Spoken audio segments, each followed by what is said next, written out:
الفاتحة. نعم.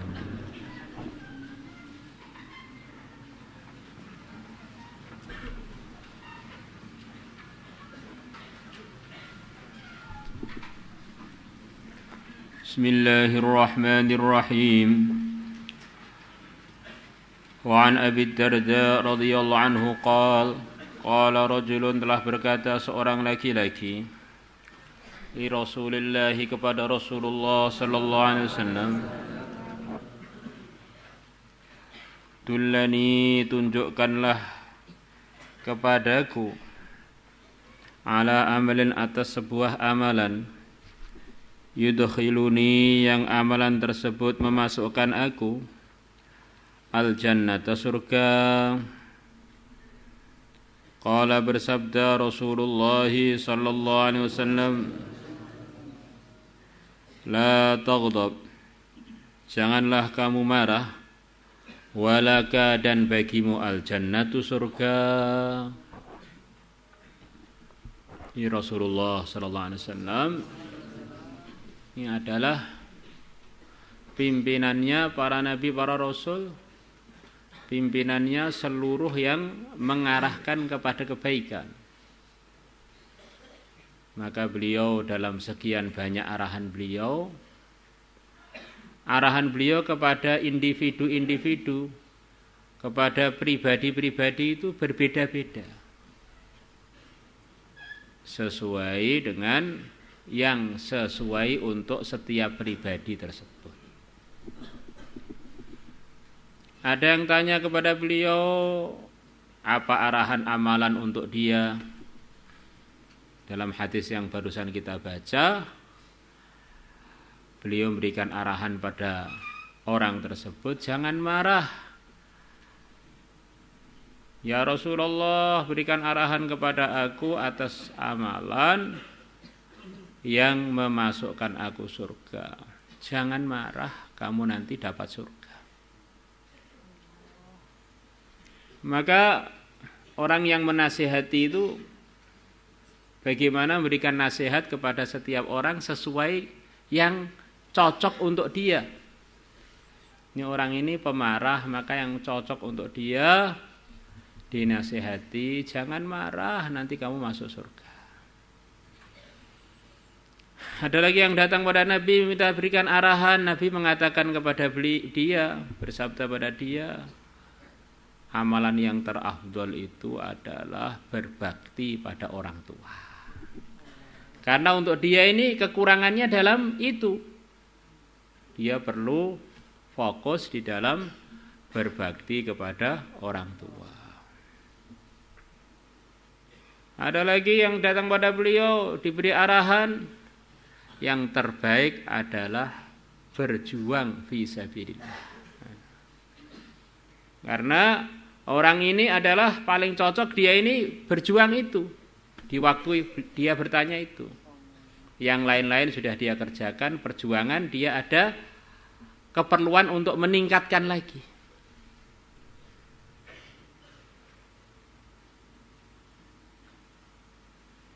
Maka Nabi bercerita pada sebuah majelisnya, saya barusan masuk surga. Saya melihat di sana penduduknya yang paling banyak adalah para wanita. Maka para wanita sahabat bertanya pada Nabi, kenapa ya Rasulullah? Kok kami menjadi penduduk neraka yang paling banyak? Bahwa saya masuk surga dan lihat neraka, di sana di neraka yang paling banyak penduduknya adalah wanita. Kenapa ya Rasulullah?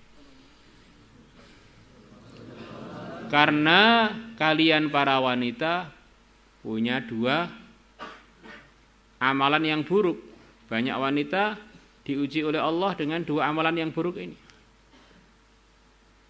Yang amalan ini menunjukkan wanita ini sayangnya kepada hambanya Allah kurang. Akhirnya Allah pun jadi kurang sayang pada dia. Karena hambanya Allah itu milik Allah. Kalau kita menyayangi hamba Allah, kita akan disayang oleh Allah. Kalau kita kejam pada hamba Allah, maka kita pun akan tidak disayang oleh Allah. Ar-rahimuna yarhamuhumur rahman. Tukthirnal la'na wa takfurna al-ashira. Kalian para wanita ini banyak mendoakan buruk orang lain. Ini kelemahannya wanita yang disabdakan Nabi. Tukthirna al-la'na, berarti sayangnya kurang. Ada tengkar sedikit, marah, tak doakan kamu, enggak laku kawin. Ini di dunia wanita biasa begitu itu. Awas ya, anak kamu nanti cacat.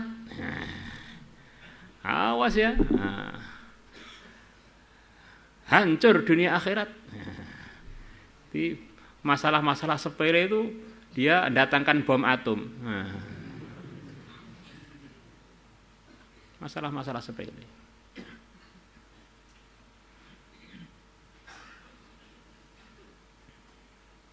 Kemudian yang kedua, wa takfurna al-ashira. Dan kalian tidak mensyukuri al-ashir. Al-ashir ini terjemah secara umum adalah suami. Bisa juga orang yang paling berjasa pada dia. Suaminya sudah capek-capek nafkahi, sudah capek-capek cari kerjaan sana sini, pulang ke rumah, halah hanya segini aja. Kamu itu nikah dengan saya, maharnya kolor tok. La ilaha illallah. Biar para wanita yang dengar biar pada sebel. Memang ini begitu itu. Yang bersabda Rasulullah saya tinggal menirukan aja. Tukthirna al-la'na wa takfurna ashir. Yang kesimpulannya dua kelemahan ini nunjukkan dia ini sayangnya pada hamba Allah kurang. Dan bagaimana mau disayang oleh Allah kalau dia tidak sayang pada hamba-hamba Allah? Famadza ta'muruna ya Rasulullah sallallahu alaihi wasallam. Maka apa yang engkau perintahkan kepada kami ya Rasulullah, dengan sebab kami punya dua kelemahan itu akhirnya menyebabkan kami banyak masuk neraka. Maka Nabi memberikan arahan yang sesuai. Ini tadi kan penyakitnya itu dianalisa oleh sebagian ulama kurang sayang. Maka harus dilatih untuk nyayangi hamba Allah. Di antara bentuk sayang adalah banyak bersedekah biar banyak sayang. Aktsirna minas shadaqah. Kalian para wanita perbanyaklah bersedekah untuk nambal-nambal ketidaksayangan kepada umat, diganti dengan amalan yang isinya sayang kepada umat. Orang itu yang repot sudah ngomelan, nyacian, juga pelit pisan. Waduh. Sempurna, elek itu sempurna.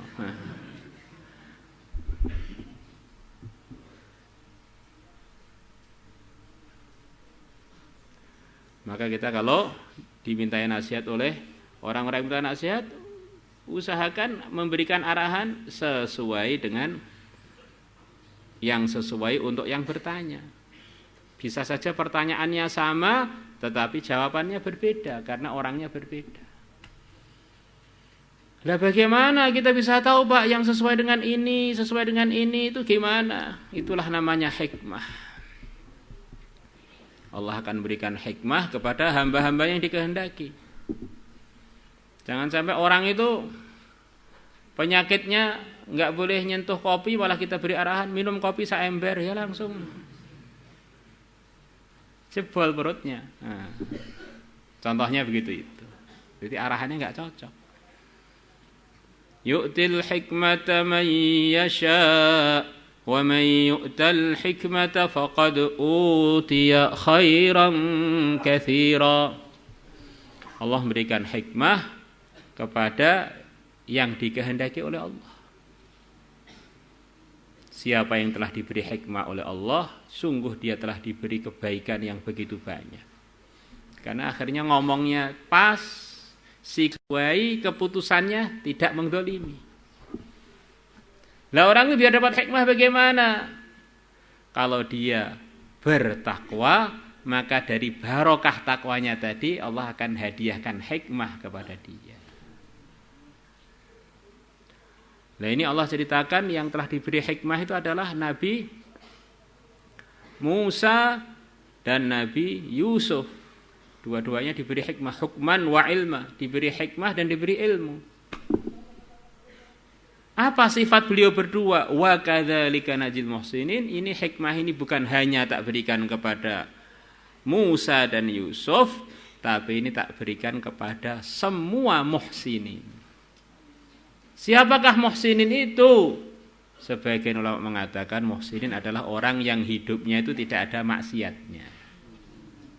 Kalau maksiat cepat tobat, akhirnya hatinya jernih, firasatnya tajam, akhirnya ada hikmah. Untuk ini yang cocok, nasihatnya ini. Untuk ini yang cocok, nasihatnya ini. Falamma balagha ashuddahu atainahu hukman wa ilma wa kadzalika najzil muhsinin. Walamma balagha ashuddahu wastawa atainahu hukman wa ilma wa kadzalika najzil muhsinin. Wallahu a'lam.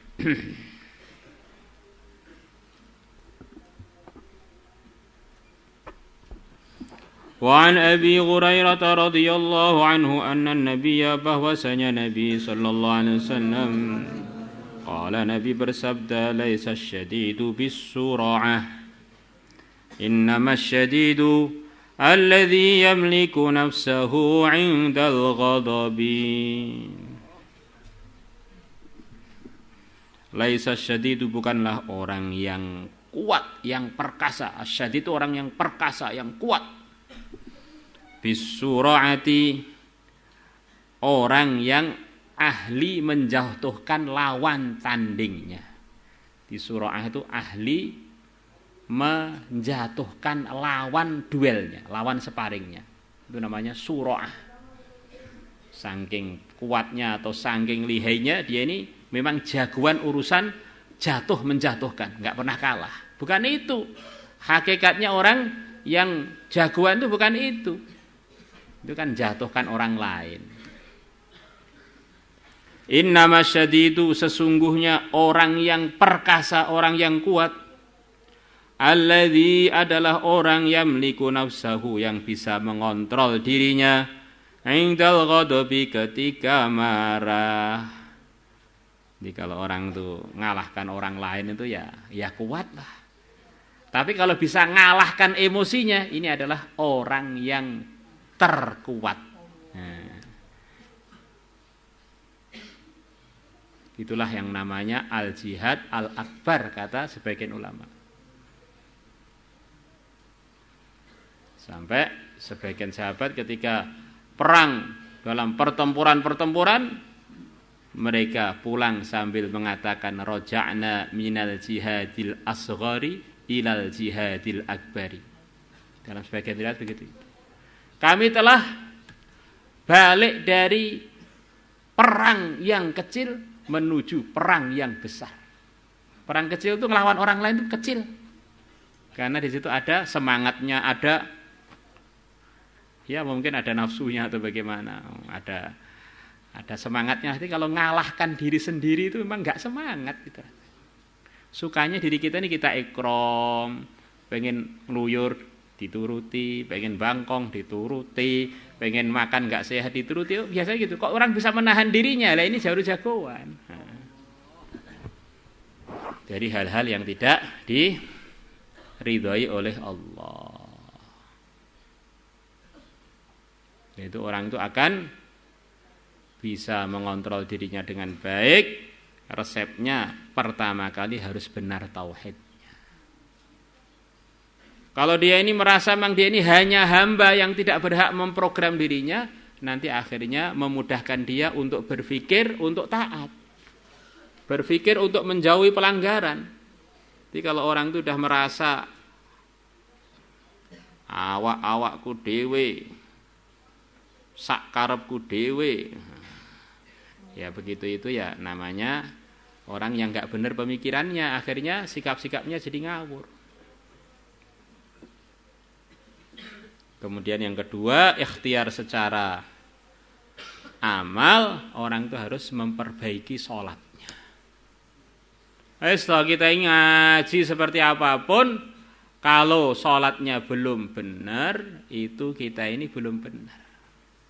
Maka itulah yang dikatakan oleh para ulama ahli tarbiyah. Kalau kamu memperbaiki sholatmu, berarti kamu memperbaiki hidupmu. Kalau kita nggak ada perhatian pada sholat kita, berarti kita ini nggak ada perhatian pada kehidupan kita. Ngaji kita wargep, tapi begitu azan letoy apa? Letoy. Ya. Lambat-lambat, malas-malas ini. Tipe-tipe begini ini sulit untuk jadi orang yang muhsinin, orang yang takwa.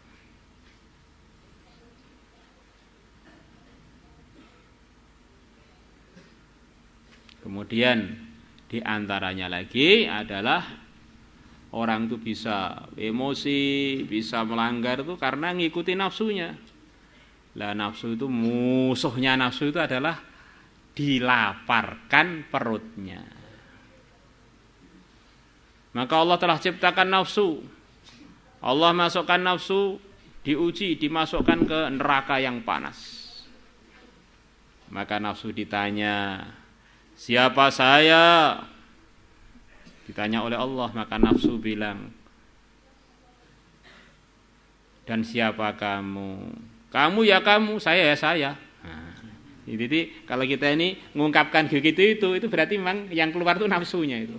Aku ya aku, kowe ya kowe. Nah. Maka dimasukkan lagi ke neraka yang sangat dingin. Ditanya lagi, siapa saya, siapa kamu? Kamu ya kamu, saya saya. Nah. Akhirnya dimasukkan dalam suasana lapar. Akhirnya nafsu ditanya, siapa saya, siapa kamu? Engkau adalah Tuhanku, saya adalah hambamu. Nah. Kita ini kalau sudah macam-macam tarbiyah sudah kita buat, wiritan sudah, kemudian ngaji sudah, berjuang sudah, orang api-api, kira-kira kokean mangan iki. Kokean mangan cilok ya akhirnya jadi kaya cilok atos-atos angel diomongi.